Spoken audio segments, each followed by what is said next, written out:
This is a production of Cornell University.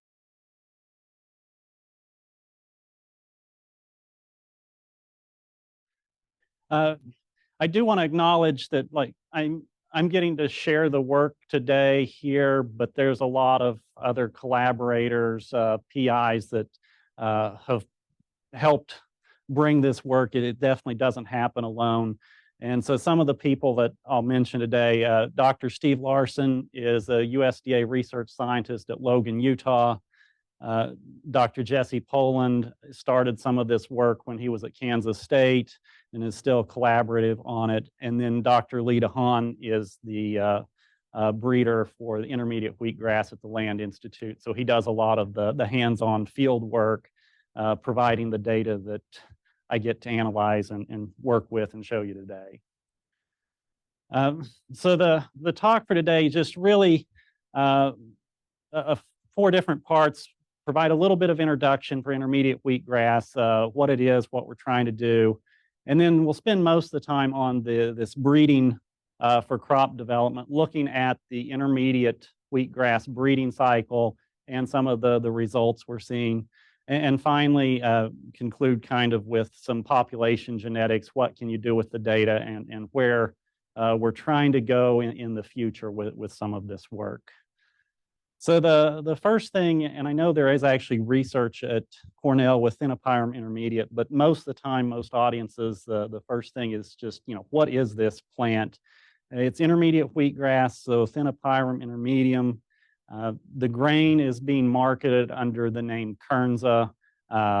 So I usually use IWG, but if I say Kernza, we're talking about the same thing, the grain there.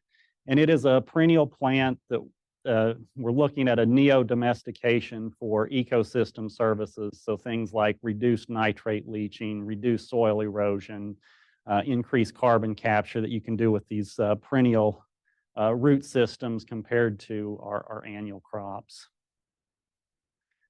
And just looking a little bit at what do you do with this grain, some different products. Patagonia has released this long root ale. I know this one is on the West Coast. I'm not sure if Patagonia has released an East Coast version of this. Cascadian Farms, so a subsidiary of General Mills, one of the largest cereal makers, released this limited edition cereal. And then a lot of small scale breweries, bakeries are making products.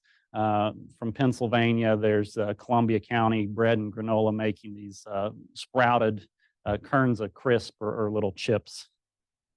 So there's a lot of different utilization of the grain, everything from breads to brewing. So looking at where all of this started, just to get a brief timeline, in the 1980s, a lot of this, the ideas started at Rodell Institute in Pennsylvania. They evaluated over 150 different perennial species looking for what they thought was the main target that could be more easily domesticated, and intermediate was the chosen species. In 2003, that work moved to the Land Institute with Lee DeHaan, and Lee completed about 6 breeding cycles from 2003 up to 2016. And in 2017 is when we started genomic selection up to today, going from cycle 7 this year. Right now we're in breeding cycle 14. So when we look at breeding intermediate wheatgrass, the 4 big traits we look at: non-shattering, free threshing seed, seed size or seed mass, and then grain yield. Right now, intermediates about 10% of annual wheat, so that really needs to be increased to be a viable crop for farmers to grow and plant and want to use. As far as breeding, it is an outcrossing heterozygous perennial. The genome is a little bit smaller than bread wheat, but it's still 12.6 GB, so quite large. And then it's also a perennial as well. So before genomic selection, the traditional phenotypic breeding cycle would look a lot like this. You would take your parents, in the spring. You could cross those, intermate those. You would get seed off your parent plants. That fall, you could start seedlings. It would overwinter, and then the summer of year number 2, you would collect phenotypic data. You could take that phenotypic data back, analyze it, go figure out which plants you wanted to bring back in and make your next cycle of selection with. So this takes, at a minimum, 2 full years per cycle. And the one equation we'll really look at today is just rate of genetic gain. We're just going to look at it with letters. We're not going to get into numbers or calculating, but just in general, we know that rate of genetic gain is the intensity of selection, the accuracy, the genetic variation, all divided by the time to complete the breeding cycle. So in this example, it takes us 2 years to complete the breeding cycle. Being a perennial plant, maybe we want to know how does that plant respond in years 2 and 3. If we were to do those evaluations, then it just adds more time to the breeding cycle, driving your genetic gain down. And the first 3 cycles at the Land Institute were 3 years per cycle. So that's how from 2003 to 2016, there were only 6 cycles of selection. So I started this work really in fall of 2016, looking at how do we implement genomic selection. That was my task as a postdoc, is we want to implement it. How do we do this? This is kind of the schematic we came up with. It looks a lot like your phenotypic selection. Starting out, you can cross your parents. You get seed off of those parents. Then in the fall, when you start those individual seedlings, those get tissue sampled, genotyped, and we can predict right away on those seedlings that are only a couple weeks old which ones we think are going to have the best trait values. And we start about 4,000 seedlings. 100 are selected each year for parents. So you can go in and grab those 100 that you want for parents, move them to the greenhouse, and right away they can be intermated, forming seed for the next generation. Now there is a second component with this. So we can complete the breeding cycle, but we want our genomic selection model to keep being updated. So the second part is we take the non-selected plants, we take those out in the field. They can be evaluated the second year, the third year, and all of that data can go back into forming the predictions for the following cycles. So our training population is always at least 1 cycle behind what we're actually selecting. But following this scheme, you can get your breeder's equation, the rate of genetic gain, just down to the intensity, the selection accuracy, and genetic variance, because we're down to 1 year per cycle. So thinking about how this works, again, just the breeder's equation, those various components. Under phenotypic selection, we can vary each part of this equation. And one area that we work on is selection intensity. Under phenotypic selection, Lee would plan out 10,000 plants and then select the best 100. So that's an I value of 2.65. Under genomic selection, just based on cost constraints, we only genotype about 4,000, and we still select about 100 for the next generation. So our I value is 2.38. So in this case, when we look at genomic selection to phenotypic selection, we're at 0.87. So we're not actually selecting as hard on the population with genomic selection as we are under phenotypic selection. So that's selection intensity. And then our big gain is in selection accuracy, where we can complete that breeding cycle in half the time, which should give us essentially double the yield of, or double the gain compared to phenotypic selection. So you can simulate this, and all of these different variables, particularly intensity and time, that's the two things that we can really manipulate with genomic selection. And we can put together kind of a curve of where we think we can end up for particular traits. So on this, this figure, the time axis, that's the genomic selection divided by the, phenotypic divided by genomic selection time. So from the last slide, we were at 0.05, so we were at half the time of phenotypic selection. The y-axis is intensity, and in this particular case, we were at 0.89, and then our relative efficiency or relative gain of genomic selection to phenotypic selection is where we are on this response surface. So using the values from the last slide, and this trait is for just grain yield, spike yield. Our selection intensity is a little bit lower under genomic selection, but we're still doing that in half the time. So we should get to about a 2.5 relative efficiency gain using genomic selection. And if you do look, this response curve actually doesn't set directly on this line. And that's coming from a little bit of gain in accuracy. I've used just a fixed variable.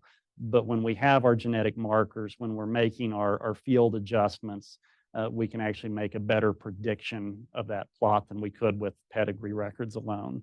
So that's why we get a little bit coming off of the main line there. And you can do this with each trait, looking at different heritabilities. And this is basically what we put together. We thought for free threshing, we could get a relative gain of 3.8 times our phenotypic selection, something that's highly heritable, 6.6. And then spike yield, this is one of our lower heritability traits. Everything is affecting spike yield. Still get about 2.5 times the relative gain compared to phenotypic selection. So all of that work, that was kind of the setup to move toward genomic selection. We had a training population that had been phenotyped and genotyped. All of the slides before, the data was built on those. We knew what our trait heritabilities were. So then we went to application and how did we apply this? And this is just the overview of the breeding cycle, getting that entire cycle into 1 year. And I usually think of the breeding cycle starting in about October. And this is at the point that we've selected those parents, they're in the greenhouse, those seedlings are growing bigger, they're cloned, so we have multiple ramets of each individual genet. And by genet, I mean a plant that is a single plant with a genetic makeup, so it's one single heterozygous plant. You could clone that genet into multiple ramets where each ramet is the same genotypically. So in the greenhouse, these ramets, they're cloned, they're vernalized, then they're intermated, and then around April to May, all of these breeding populations, you can thresh the seed, so you've got the seed for the next cycle. So that's the breeding cycle. Now, the second part, again, is keeping that training population updated. At the same time that the greenhouse work is going on, the validation or the training population is out in the field. So it's being vernalized, it's overwintering, it's growing. And then in the summer, starting in May to July, all of the phenotypic data can be collected. And then the final aspect, what I work on particularly, is the genomic selection and prediction, which occurs from about the 1st of August to the 1st of October. And just zooming in on that area, so on the top, we have August, at the far end, October. And these are the basic steps of the breeding program, everything that has to happen. And I've got the number of days approximately that each one of these steps takes. So at the time that the data is still being recorded, it's still being, compiled and checked. This is going on till mid-August. The seedlings are already started. Once I get all of the data, Lee DeHaan is handling all of this data, then it's a pass off to me. Then we start running it through our statistical models, trying to get the best prediction for our as a training population to predict on those new seedlings. Tissue collection on about 4,000 plants over about a week. And then we have 2 weeks or so to do GBS library preparation.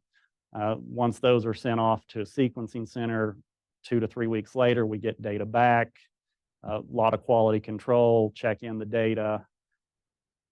And then once we call SNPs, impute the data, we're ready for the genomic prediction. And this is, I like to describe it, the genomic predictions, that's my one thing that I have to do each year, and it's only one day. So I work one day a year. Now the challenge is nothing can go wrong that one day. So I spend the rest of the time making sure one day is perfect. Once those predictions are made, I pass all that data back to Lee. So, at the end, and like I said, it's a collaborative effort. I don't handle the entire process. I mean, we have things divided up with what we can do very well.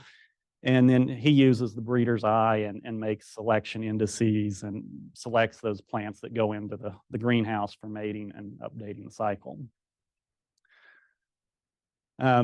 When we started this, we did publish this in the plant genome. This is the graph we published. So TLI cycle 6, this was the last year of phenotypic selection.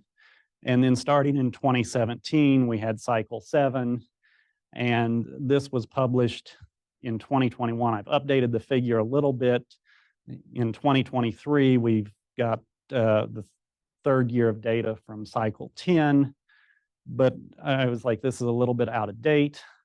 This is today's breeding cycle, so the same thing we saw on the last slide.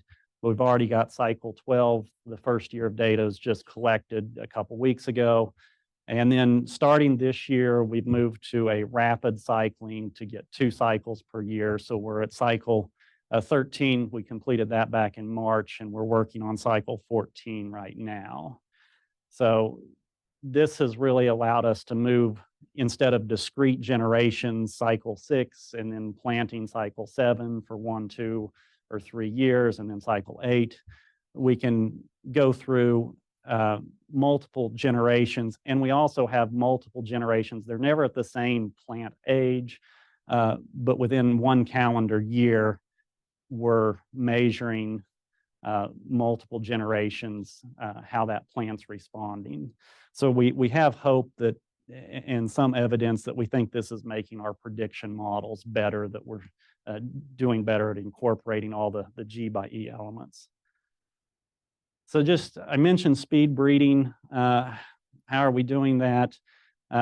Just in the greenhouse, and then the timeline sets up much the same way, only the breeding population, it's really condensed that under red and far infrared light, we can grow these plants, get them to tiller in about 3 weeks after putting a lot of red light on them.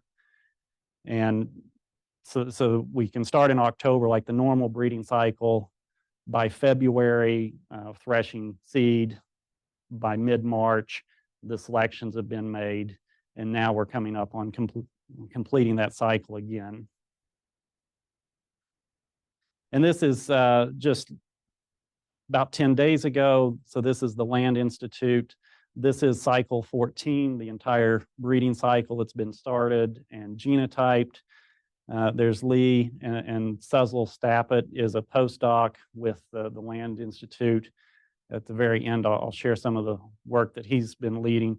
And then this is the far red lights that we're waiting. Once we get data back, those plants will go under right away.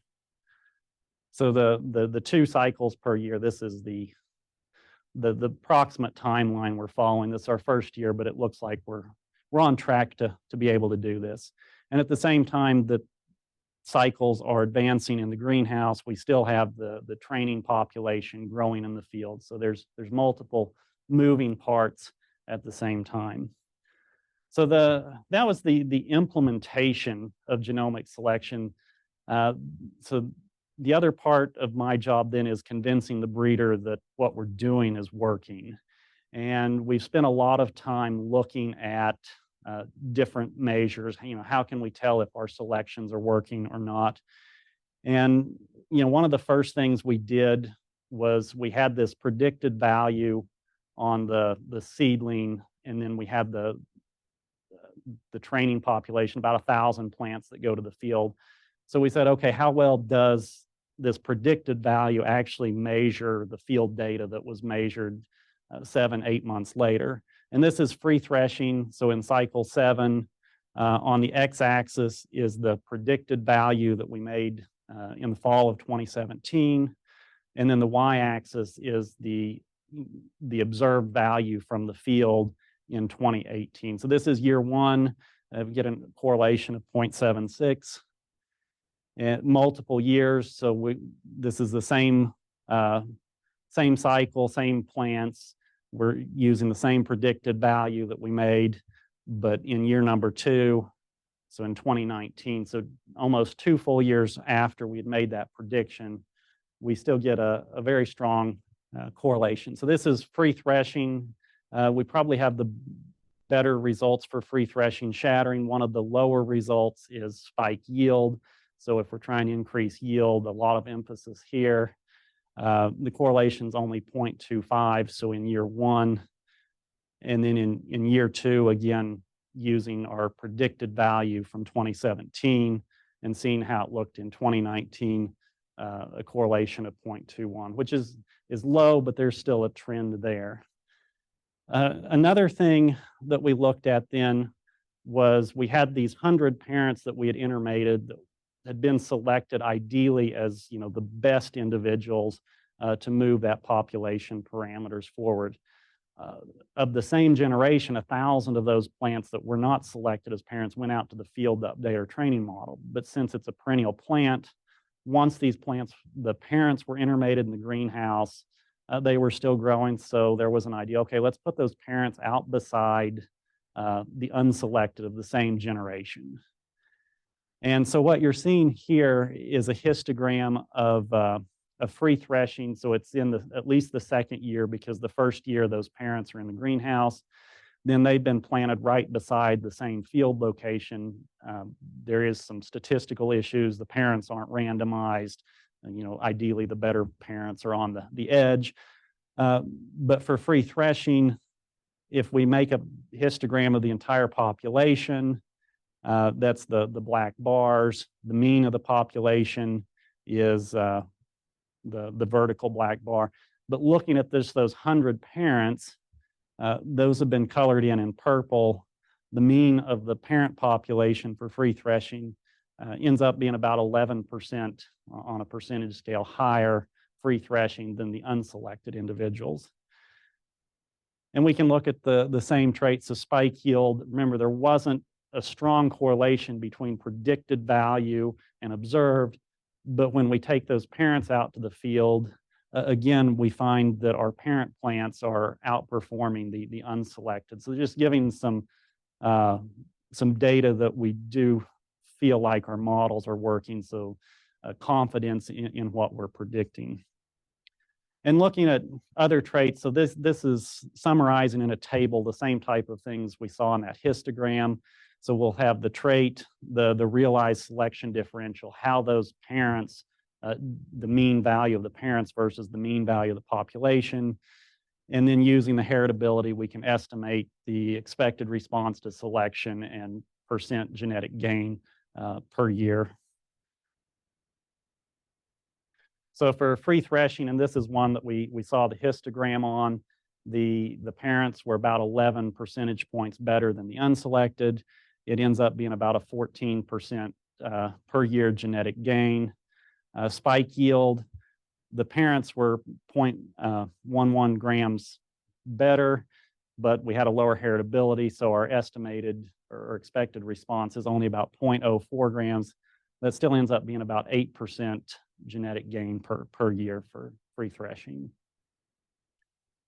So this is one of the first things we looked at. Now we're up to multiple cycles.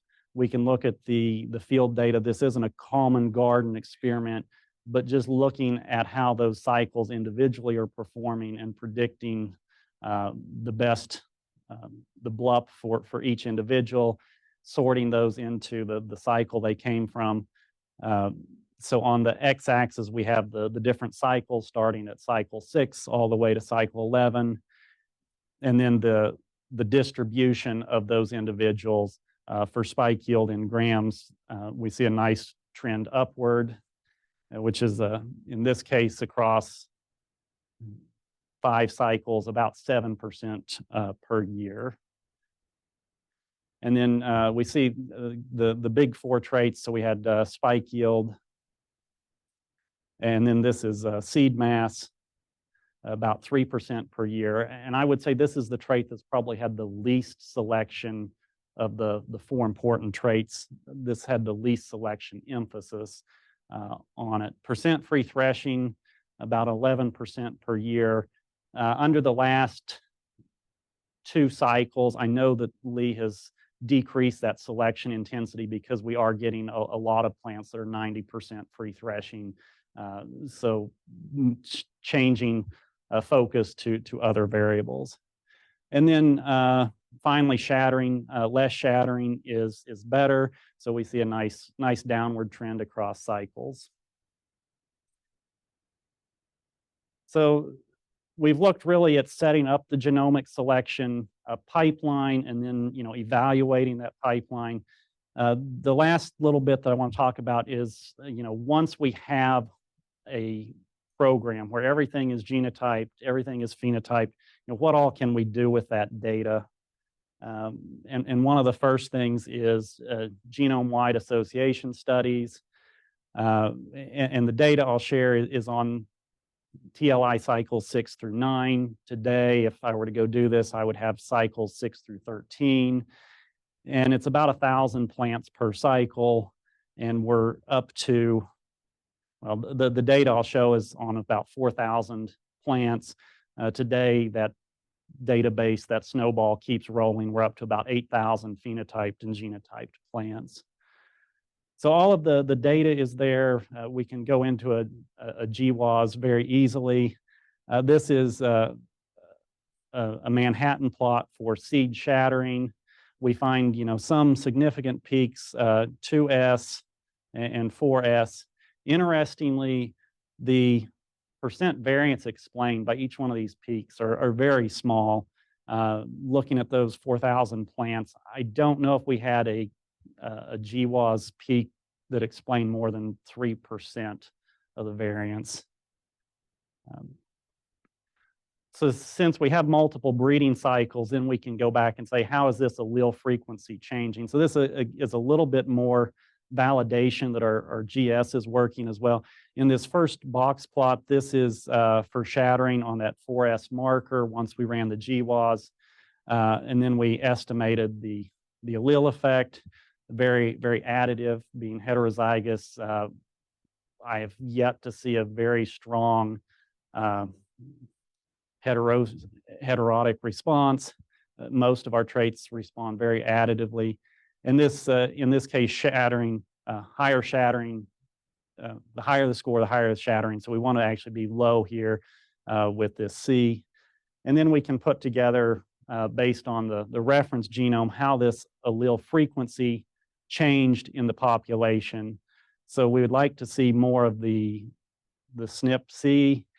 And then starting in cycle 6, the C is in the alternate. It increases from about 0.25% over 0.6% over those 3 cycles.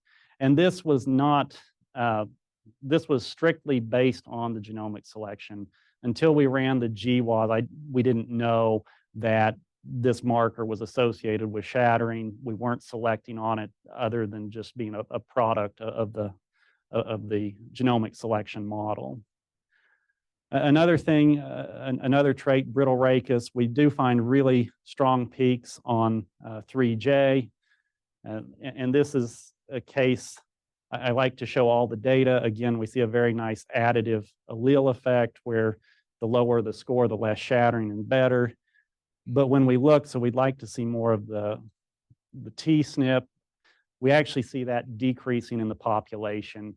The only thing we can think of is that this particular region has some linkage drag or something that even with our GS models, we're not prioritizing that particular SNP.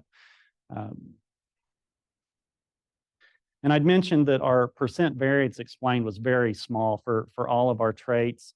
Just using some quantitative formulas, you can estimate the number of QTL that are controlling things.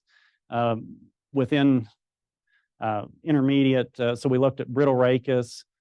We should have been able to find a QTL at that explained 0.9% of the variance. And based on that, there's 100, maybe 166 QTL controlling brittle rachis. Now, this is very interesting, especially for the small grains. With barley, the brittle rachis is a very well-studied system. The BTR1, the BTR2 gene, and brittle rachis is solved. Based on our analytical data, we don't see that. Based on the empirical data in the field, we don't have any main effect QTL. We do know that there are a lot of copy numbers of this BTR gene, how they are interacting, how they are working, not really sure.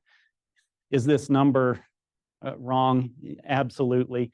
But it's, I don't know what the real number will ever be, but it's definitely not a one or two or even a couple gene system that is often associated with brittle rachis in the small grains like barley.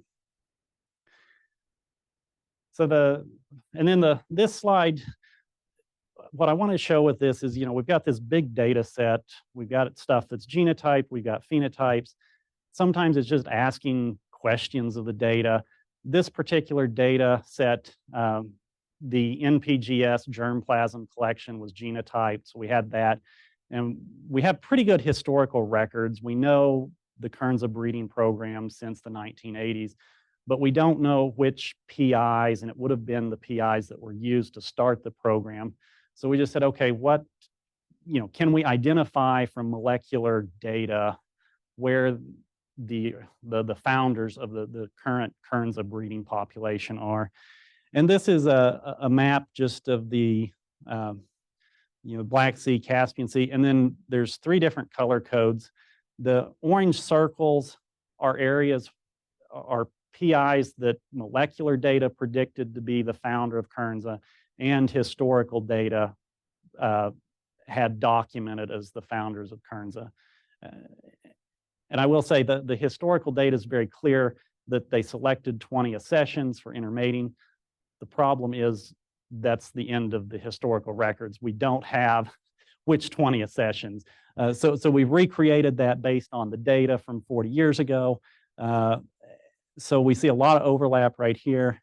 The purple triangles are PIs that molecular data suggested was the founders. And then the green triangles, or excuse me, green diamonds are accessions that we estimated from the historical record. But overall, there's a lot of concurrence, especially right here in this Russia region between the Black Sea and Caspian Sea. I believe it's the Stavropol, I hope I said that correct, region, that most of our Kernza varieties come from that area. And then the last thing, just the future, where are we going with some of this work? What's the next big thing? And this might, I don't know if some of Jesse's talk last week might have mentioned some of this, but skim sequencing, high throughput sequencing. What we're trying to do is move our marker platform away from GBS to something that will scale with the new systems and also avoids any proprietary issues. So this was done, Jesse was the was the lead PI on this, using very low skim sequencing, so think 0.05x coverage to identify introgressions into wheat. So that worked really well to identify introgressions. When you look at these two systems, I just put this together, moving when you start thinking about whole genome sequencing. Most of the intermediates been on GBS. We get 1,000 to 2,000 chromosome per markers, 30 to 40,000 genome wide. With Tassel pipeline, very easy to analyze the data. We do have lots of missing data. So all of the predictions that I showed were made with up to 70% missing data per marker. With skim sequencing, we went from a reduced representation to a whole genome, looking at 0.05x coverage. So that gets us down to an affordable level to sequence in the breeding program. And there are no duplicate reads. I mean, most reads are a single read. But across populations, we can get 3 to 4 million variants per chromosome. So we went from working on 40,000 markers up to like 80 million. And I put this together. I didn't know how else to say it. I mean, right now it's a different set of software, you know, one piece for filtering, one piece for doing the next analysis and pipelining all that together. And then I would say we've got even more missing data than GBS if we thought we had a lot of missing data under that. So in the last couple of weeks, and Suzzle Stappet, the postdoc at the Land Institute, has been working on a lot of this. He's really helped move this forward.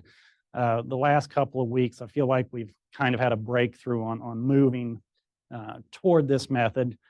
And I just want to show, so this is a GWAS peak, or excuse me, Manhattan plot for brittle rachis on that chromosome 3J using GBS markers. And we had about 2,000 markers here. And we have really good peaks around 120 million base pairs, 160, and those correspond. We do know that the BTR genes are right in those areas. So taking the SkimSeq data, just that alone, 0.05x coverage, this is another analysis of brittle rachis. We actually start to see really good peaks that are lining up with our GBS markers, and maybe even a little bit cleaner resolution throughout. And all of these areas, this is the 120, 160, 280.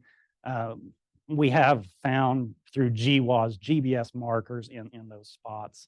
So this is really promising that I think that we can make this work as a way forward for affordable sequencing, and we'll have a lot more data for different analysis. So just in summary, with genomic selection, we can really decrease our cycle time. In intermediate wheatgrass, all of our traits are really polygenic. We don't see any major effect QTLs. And using all that data, we can do a lot of different analysis, even analysis that we don't start out to do. We've just got a huge data set that a lot of times we can answer a question if we parse it correctly. And then finally, breeding programs just require teams of expertise.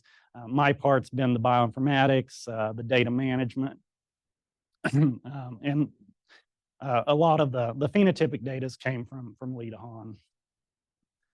And with that, again, I'd like to thank a lot of fundings came from the Land Institute, Malone Family Land Preservation Foundation, and the FFAR program as well.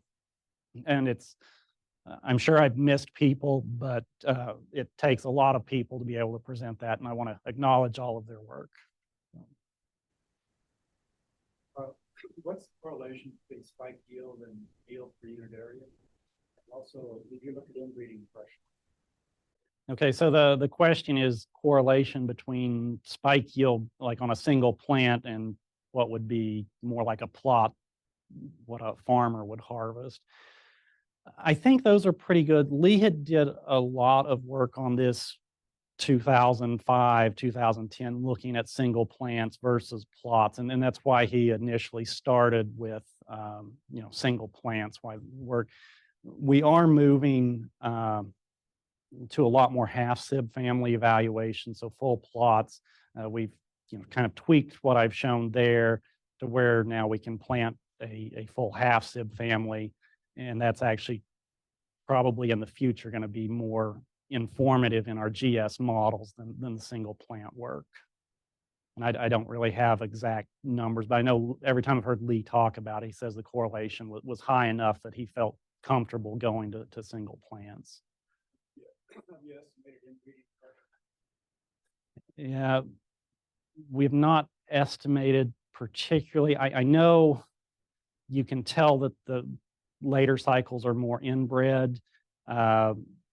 When we make our genomic relationship matrix, I don't have a value, but across 25,000 markers and 5 or 6 generations, only less than 300 have been fixed in the population. So. Without IBG being less removed from the crop wild relatives than most other crops, and having genomic prediction models in place, has that even tossed around to estimate values on stuff in Crain, estimated on PIs or from other accessions, or is that seems kind of undoing processes? So since we have the BLUPs or the predicted values on intermediate, have we tried to predict back to what's in Grin or? Yeah. Oh. We've looked a lot of the wild accessions. There's about 400 total in NPGS. I know occasionally, and it's been a couple years, Lee will bring in some new material, but right now we've had enough genetic diversity. There's still a ton of diversity that we really haven't pulled stuff in, but we have evaluated some in like the NPGS collection. There's definitely different groups because intermediate wheatgrass was bred also prior to this as a forage erosion control crop. So there's differences in biomass production versus seed production even within that. So the selected parents then do go back to the field. I haven't really used them because they're actually cloned. I do a lot of checks like the histograms I was showing you, and we do see that a lot, that the parents are usually performing better in the way we want. But with the clonal data, I haven't used that particularly in the models. I think there's a chance that could change. We do a spatial correction with AR1 by AR1, and I know for like grain yield, if we stack all of the parents on the side instead of being randomly allocated, we're going to bias our model too. So the selected parents, if nothing else, the following cycle, 1,000 plants are going to go into the field, which should capture everything there. So we could be losing a little bit, but we're going to be picking it up in the next cycle anyway. And so how many cycles of selection, and it depends on where the end goal is. For a product that farmers could grow, there's the University of Minnesota has released a variety, and I think they're coming out with their second release. If you look at targeting, say, an annual wheat yield, so equivalent yield, whether you grew the perennial or annual, I think the last estimates we were at were about 20 years of 40 cycles. But that also assumes that the rate of genetic gain is going to be constant every year, that we don't get too inbred or lose too much diversity as well, which at this point we haven't seen, but predicting out 20 years is challenging. Yeah, so our genomic selection is working, but our GWAS is, less than optimal. Really, the only thing we know is we think most traits are just highly polygenic, that we're looking at very small trait effects, where our GS model just captures all of that and isn't trying to test for significance of a single marker. Oh,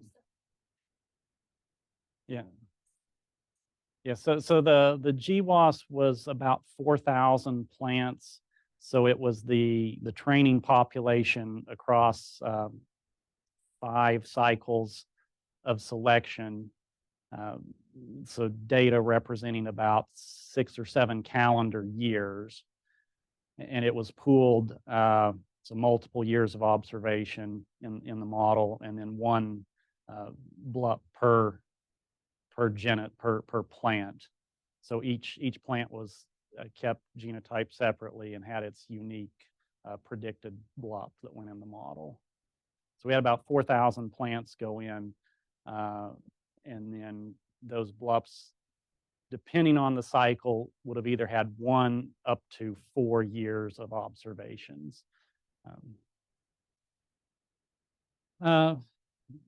So we do know the maternal plant, and then the 100 selected, the breeding program is the pots are growing in the greenhouse, turn the fans on and blow a big pollen cloud of those 100 plants, shuffle them around.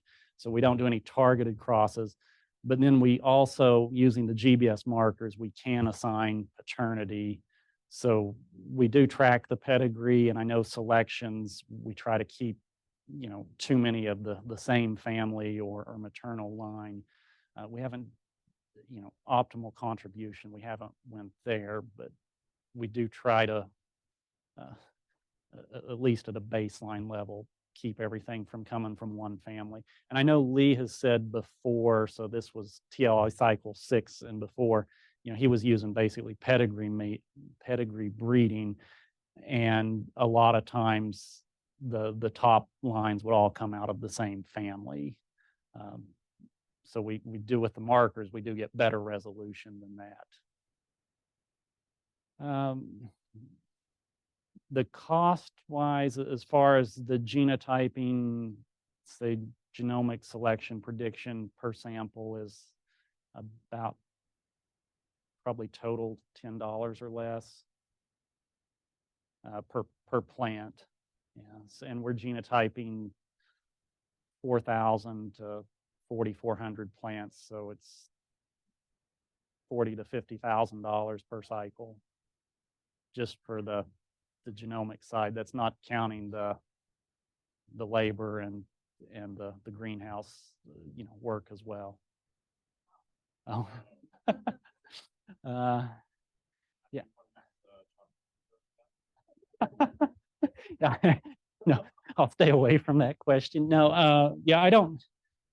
Total cost, yeah, would be very challenging, and intermediate also. It started the identification of intermediate. It started leaps and bounds ahead of many wild species. I mean, the Rodell Institute evaluated 150 different species, and they selected intermediate as the one that was closest to being able to domesticate, or I say closest, you could also think maybe the easiest. Of we fix a few things and it already has a flavor profile, and so it's also going to depend on where that species is starting. How many things do you have to fix?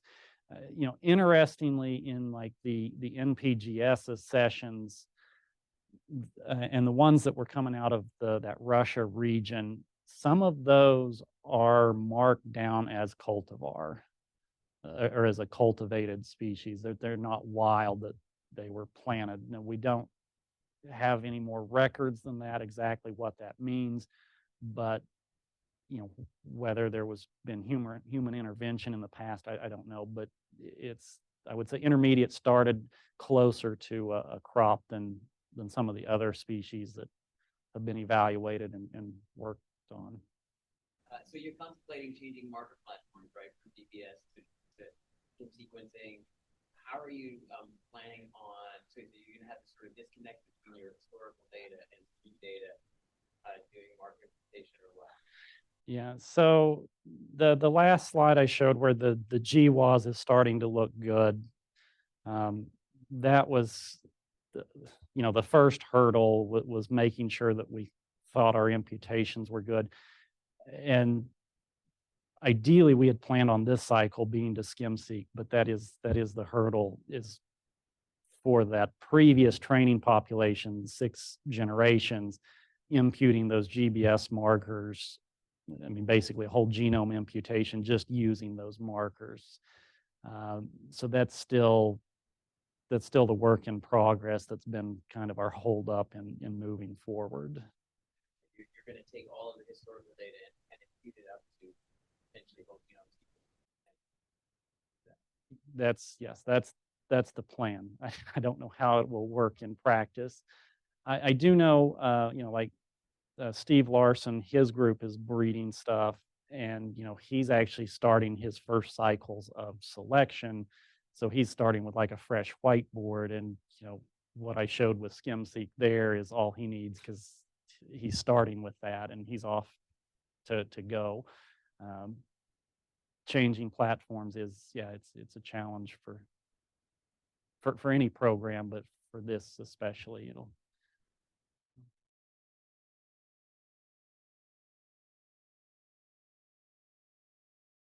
This has been a production of Cornell University, on the web at cornell.edu.